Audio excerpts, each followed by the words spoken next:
저는 25년 전에 주님을 만났습니다. 은혜를 체험을 했습니다.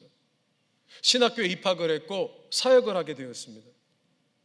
그런데 제가 주님을 만나고 주님의 말씀을 사모하게 되어지고 말씀에 순종하는 그런 삶을 살아가게 되어지면서 저는 교회에서 사역을 하는데 전과 다른 교회의 모습을 보게 되었습니다.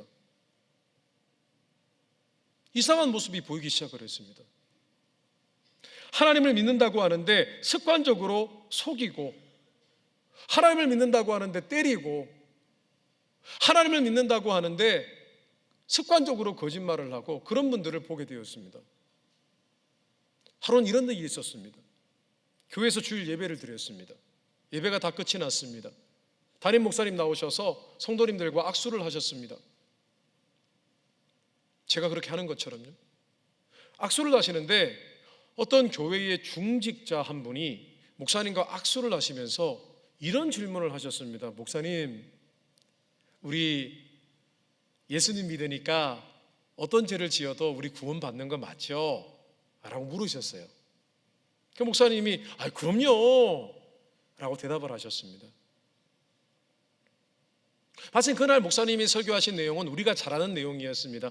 믿음과 구원을 받는 부분에 대해서 아주 단순한 우리가 알고 있는 교리, 믿음으로 구원받는다는 내용, 그리고 우리가 범죄하였고 예수 그리스도의 보혈로 씻김을 받았다는 그런 내용들이었습니다. 우리가 잘 아는 말씀이에요. 그런 설교의 말씀을 듣고 그분이 그런 질문을 했습니다. 그런데 이상하지 않습니까? 우리가 너무나 잘 아는 말씀이잖아요. 그런데 왜 그것을 악수하는데 굳이 목사님께 그런 질문을 했을까요? 저는 그 비밀을 알고 있었습니다. 그분은 아내를 습관적으로 때리는 분이셨어요. 이 자리에는 없으시기를 바랍니다. 예수 믿고 천국 가시기를 주님의 이름으로 축원합니다. 여러분, 우리 한번 생각해 보겠습니다. 교리를 떠나서 이분이 천국 가겠습니까? 대답 못 하시겠죠. 천국에 간들 이분이 천국에 가서 누군가를 또 때리면 어떡해요? 천국에 그런 일이 있을 수 있을까요? 제가 여쭤보겠습니다. 천국에 과연 그런 일이 있을 수 있을까요? 천국은 죄가 없는 곳인데요. 천국 가면 갑자기 사람이 바뀐다고요? 그런 일은 없습니다. 여기서 우리가 갖고 있는 신앙과 성품을 그대로 갖고 올라가는 곳이 천국입니다, 여러분. 성도 여러분, 저는 그분의 나쁜 행위가 구원을 잃게 만든다고 말씀을 드리는 것이 아닙니다.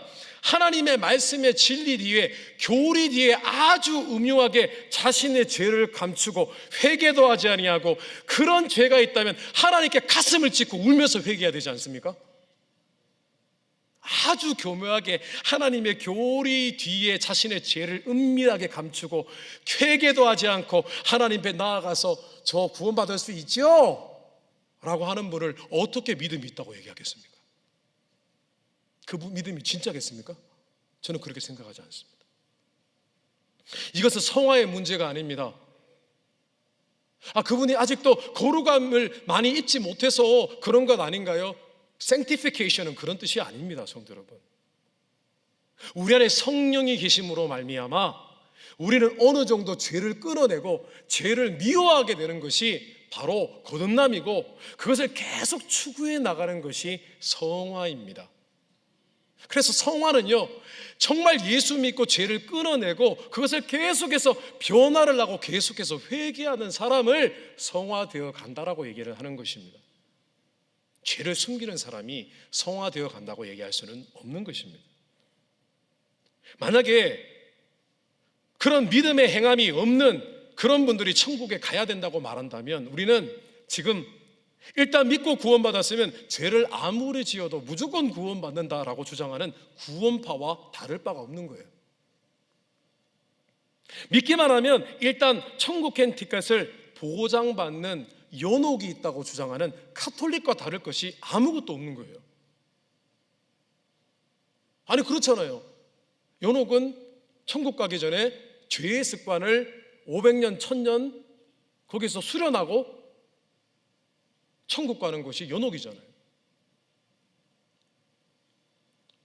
마태복음 7장 18절에서 27절 말씀에 이런 말씀이 있습니다. 우리 같이 한번 읽어보겠습니다. 좋은 나무가 나쁜 열매를 맺을 수 없고 못된 나무가 아름다운 열매를 맺을 수 없느니라. 아름다운 열매를 맺지 아니하는 나무마다 찍혀 불에 던져지느니라. 이러므로 그들의 열매로 그들을 알리라. 나더러 주여 주여 하는 자마다 다 천국에 들어갈 것이 아니요 다만 하늘에 계신 내 아버지의 뜻대로 행하는 자라야 들어가리라. 그날에 많은 사람이 나더러 이르되 주여 주여 우리가 주의 이름으로 선지자 노릇하며 주의 이름으로 귀신을 쫓아내며 주의 이름으로 많은 권능을 행하지 아니하였나이까 하리니 그때 내가 그들에게 밝히 말하되 내가 너희를 도무지 알지 못하니 불법을 행하는 자들아 내게서 떠나가라 하리라. 그러므로 누구든지 나의 이 말을 듣고 행하는 자는 그 집을 반석 위에 지은 지혜로운 사람 같으리니 비가 내리고 창수가 나고 바람이 불어 그 집에 부딪히되 무너지지 아니하나니 이는 주추를 반석 위에 놓은 까닭이요 비가 내리고 창수가 나고 바람이 불어 그 집에 부딪힘에 무너져 그 무너짐이 심하니라. 아멘. 이 말씀은 그런 뜻입니다. 너희의 열매로 한다는 거예요. 너희가 믿었다고 믿는 게 아니라 너희의 나타나는 행함이라는 열매로, 하나님 말씀에 순종하는 열매로 너희의 믿음의 상태를 진단할 수 있다는 것입니다. 우리는 그저 믿음과 구원을 단순화한 교리만 믿고 나아가는 자들이 아니라 오늘 주님께서 심각하게 하시는 말씀을 붙잡아야만 합니다. 그리고 우리의 믿음을 돌아보아야 됩니다. 주님 말씀하신 것처럼 믿음이 하나님 뜻에, 하나님 말씀에 순종하는 행함이 있는 믿음인지를 점검해야 됩니다. 물론 성도 여러분, 믿는 사람도요, 정말 참 믿음을 가진 사람도 죄를 지을 수 있습니다. 심지어 어떤 경우는요, 그렇지 않기를 바라지만은 예수 믿는 사람이요, 믿지 않는 사람보다 성품이, 인격이 더 못할 수도 있습니다.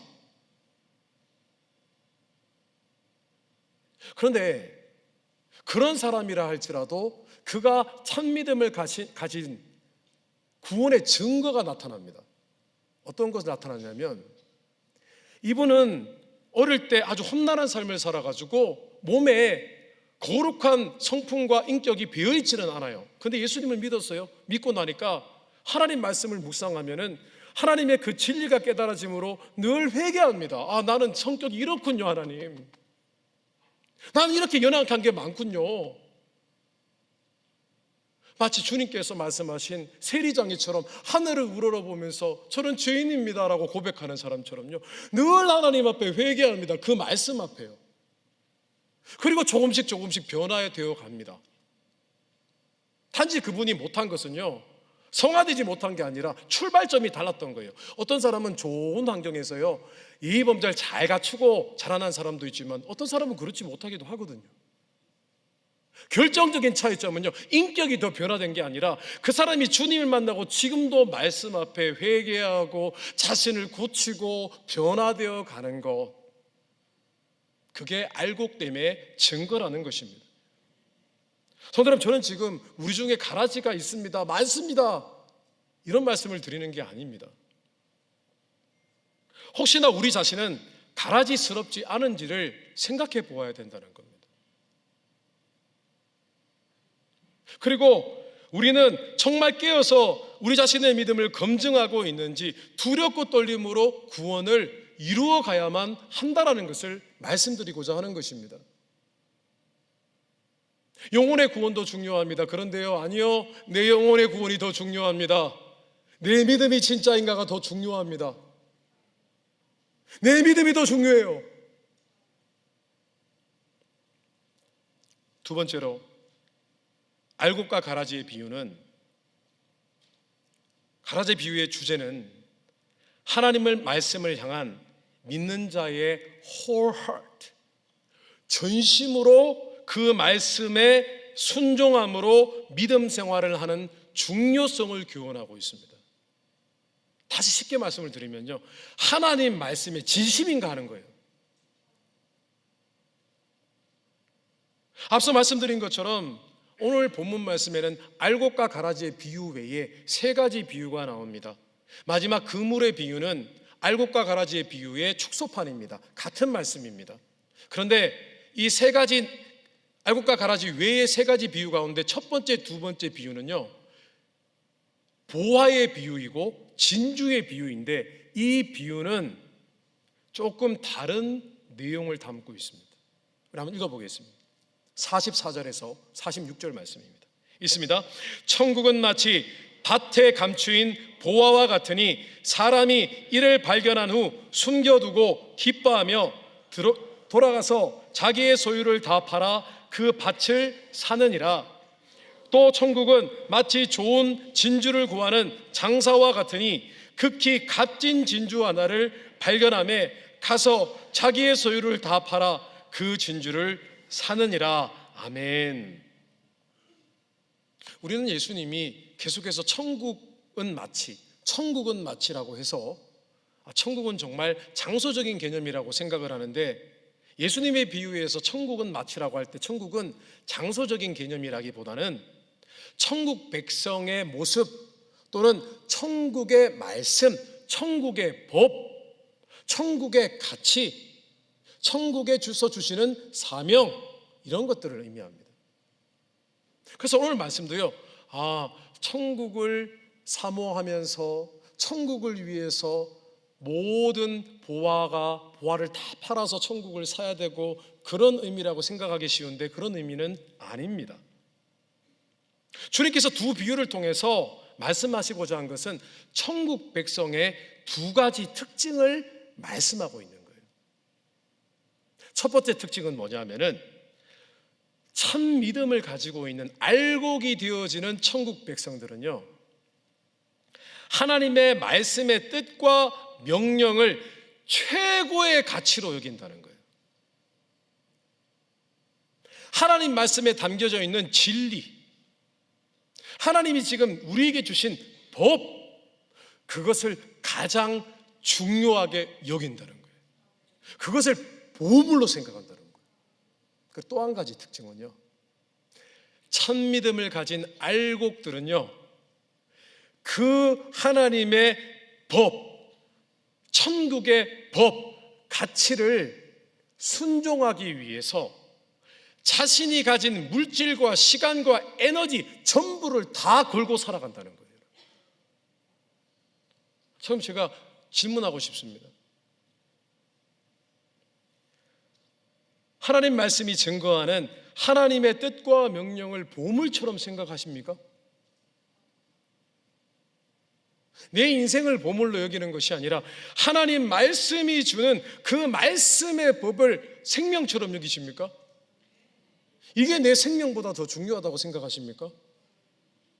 자, 이제 점점 아멘 소리가 줄어들기 시작합니다. 자, 이제 이 두 번째 질문이 너무나 중요합니다. 오늘 이 말씀을 드리고자 합니다. 성도 여러분, 주님 주신 명령 때문에 그 뜻에 순종하기 위해서 물질을 포기해 보셨습니까? 하나님의 거룩하신 그 명령에 순종하기 위해서 시간도 포기해 보셨습니까? 아니면 여러분 에너지도 포기해 보셨습니까? 그러셨어요? 오늘 말씀은 그 내용을 얘기를 하는 것입니다.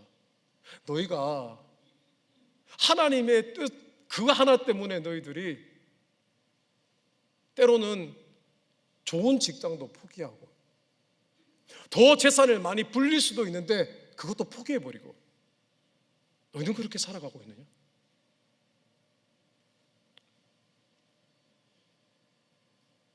주님께서 우리에게 사랑하라고 명령을 하셨습니다.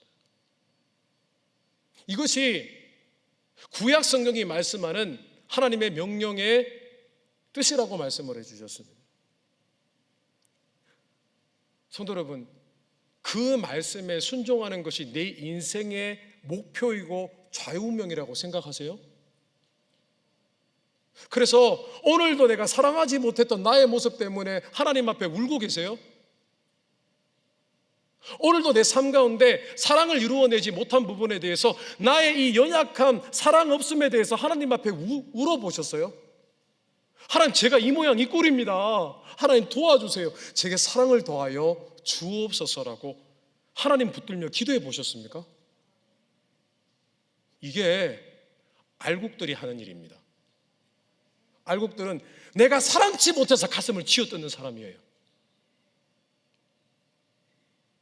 최근에 제 딸이 아빠하고 데이트하자고 데이트 신청을 했습니다. 얼마나 반가운지. 딸아이를 만났습니다. 점심에 만나서 식사를 했습니다. 이런저런 이야기를 나누고 식사가 끝이 날 때 무렵에 딸아이가 울기 시작합니다. 너 왜 우니? 아빠, 관계가 참 어려운 것 같아. 왜? 어떤 불편한 사람이 있는데 기도하면 하나님이 계속 그 사람을 사랑하라고 해. 그리고 하나님께서 정말 사랑하는 마음도 주셔. 그러면 왜? 그런데 그 사람은 내 마음을 받아줄 준비가 안 된 것 같아. 그래서 내가 괴로워, 힘들어. 제가 딸을 위로해야 했습니다. 딸에게 얘기를 했습니다. 그래, 맞아. 관계라는 게 참 어렵지. 내가 사랑이 넘쳐도 그 사람이 받을 만한 마음이 되지 않으면 그 관계는 아름다울 수 없지. 그렇지만 유니스야, 나는 내가 포기하지 말았으면 좋겠다. 계속 기도해. 그게 하나님이 우리에게 주신 명령이잖아. 기도해. 그러면 하나님 너 위로해 주실 거야. 계속. 그리고 사랑하는 마음을 주실 거야. 그리고 하나님이 그 사람에게도 마음에 감동을 주셔서 관계를 하나님께서 사랑의 관계로 만들어 주실 거야.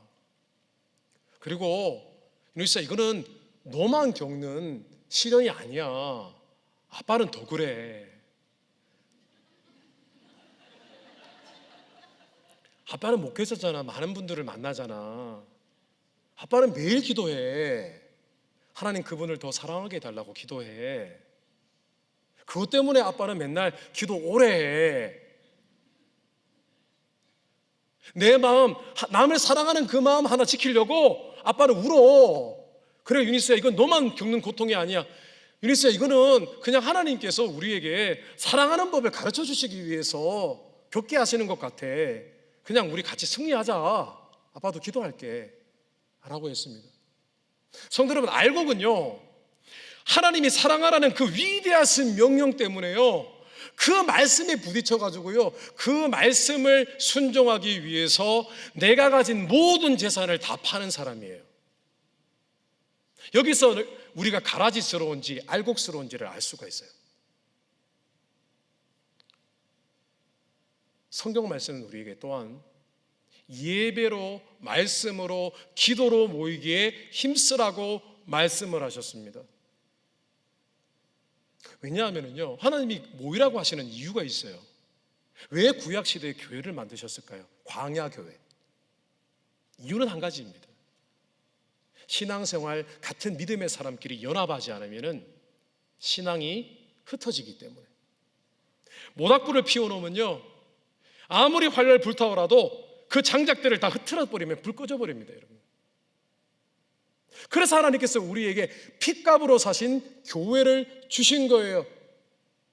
성도 여러분, 모이기에 힘쓰라는 이 위대한 교회를 향한 예수 그리스도의 명령을 목숨처럼 지키기 위해서 여러분, 자기의 소유를 다 파는 것처럼 그렇게 모이고 계십니까? 없는 시간을 만들고 계세요? 시간을 억지로 떼고 피곤한 몸을 잡아 끌어서라도 모이려고 애쓰고 계십니까? 이것도 순종입니다. 그리고 마지막으로 주님께 드리는 일에 대해서 온전히 순종하고 계십니까? 성경에서요, 드리는 것은요, 하나님께, 그것은 하나님이 가난하셔가 아니라 하나님은 부자신데요, 그것이 곧 그 사람이 하나님의 은혜로 살아간다는 것을 입술로 고백하는 믿음의 고백이기 때문이에요, 여러분. 근데 그 뜻에 순종하고 계십니까? 앞서 소개해드린 그분처럼 우리는 성직자가 교회가 물질을 요구한다라고 하는 어설픈 논리 뒤에 자신의 하나님을 향한 인색함을 숨기고 있는 것 아니에요? 우리 솔직히 얘기하면 좋겠습니다. 자신의 인색함을 숨기고 있어요. 자신의 생각으로.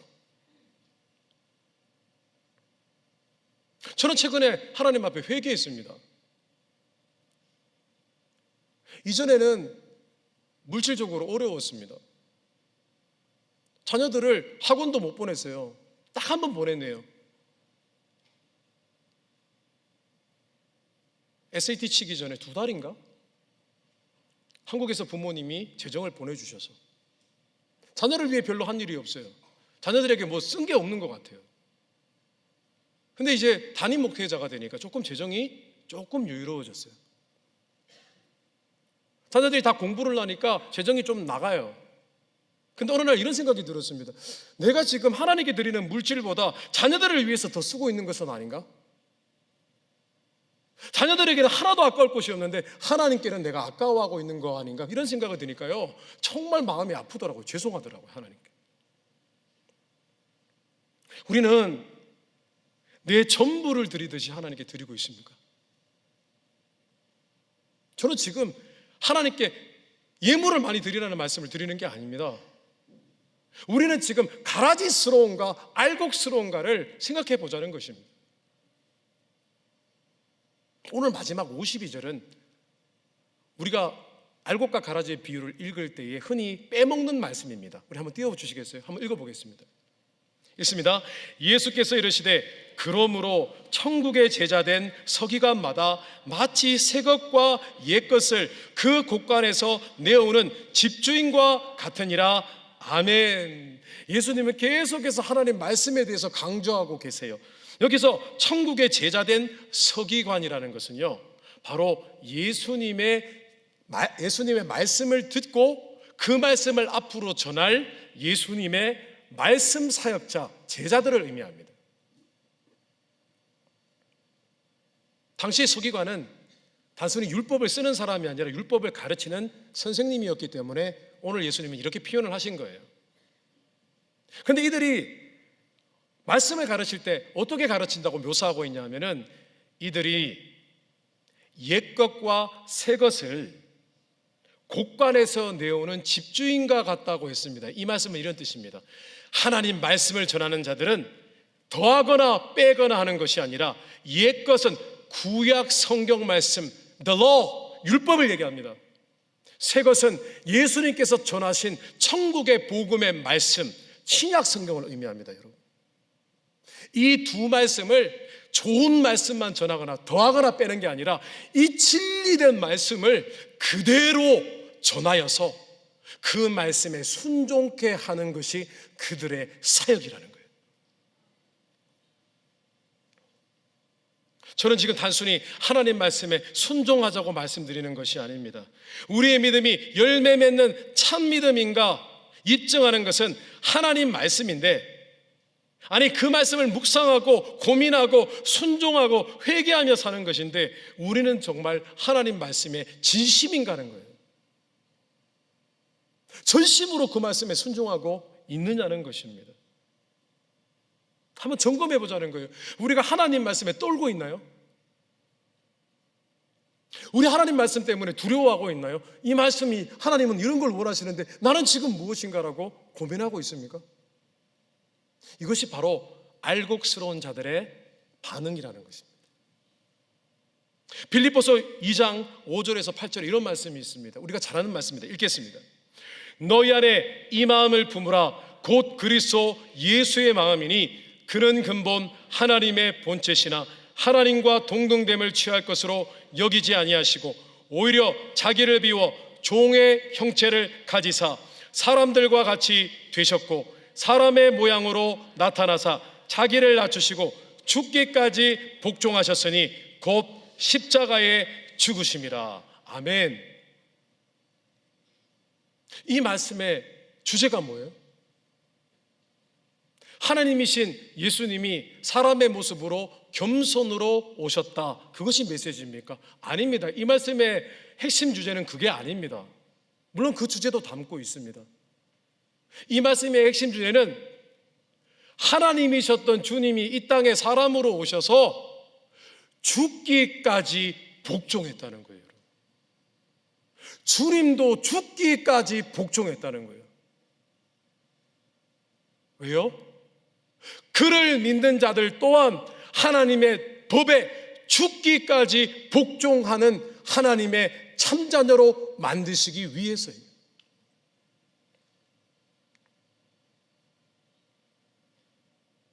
하나님께서 우리에게 성령을 주신 것은요, 하나님의 말씀의 법을 지키게 하기 위해서 성령의 법을 주신 것입니다. 로마서 8장에는 성령의 법이라고 말씀합니다. 성도는 말씀을 정리하겠습니다. 오늘 우리가 사는 시대는요, 불법의 시대입니다. 아니, 무법의 시대입니다. 믿는 사람은 너무 많지만 하나님의 법을 전심으로 따라가는 사람은 많지 않습니다. 그냥 말씀 다 한다고 생각합니다. 말씀 때문에 두려워서 떨고 고민하고 회개하고 순종할 만큼 사실은 하나님을 경외하는 것이 아닌 거예요. 신앙은 하나님을 경외하는 것이 되어야 됩니다. 말씀 앞에 막 부르르 떨어야 됩니다. 와, 이 진리의 말씀 앞에 내가 또 이렇게 어긋나고 있구나. 오늘 우리가 사는 시대는요, 미혹의 시대입니다. 거짓말하는 시대입니다. 세상적 가치와 문화와 자기 생각과 판단으로 하나님 말씀을 판단을 합니다. 하나님은 동성애를 미워하신다는데 하나님은 그러면 안 된다고 하나님을 가르칩니다. 하나님 말씀을 판단해 버립니다. 그런데 그것을 당연하다고 생각하는 미혹의 시대입니다. 이런 시대적인 상황 속에서 성도 여러분, 알곡과 가라지의 비유는 우리에게 엄청난 메시지를 전해주고 있는 거예요. 우리는 정말 알곡스러운가? 아니면 가라지스러운 것은 아닌가? 다른 것은 중요하지 않습니다. 알곡이 되기로 작정하시기 바랍니다. 알곡이 되기 위해서 말씀에 부딪히시기 바랍니다. 말씀에 부딪혀야 돼요. 그 말씀 앞에 무너져야 돼요. 그리고 말씀으로 다시 세워져야 합니다. 오늘 그런 신앙생활 다시 회복하셔서 온전한 알곡이 되어지는 우리 성도님들 다 되시기를 주님의 이름으로 축원합니다. 생명의 말씀으로 나를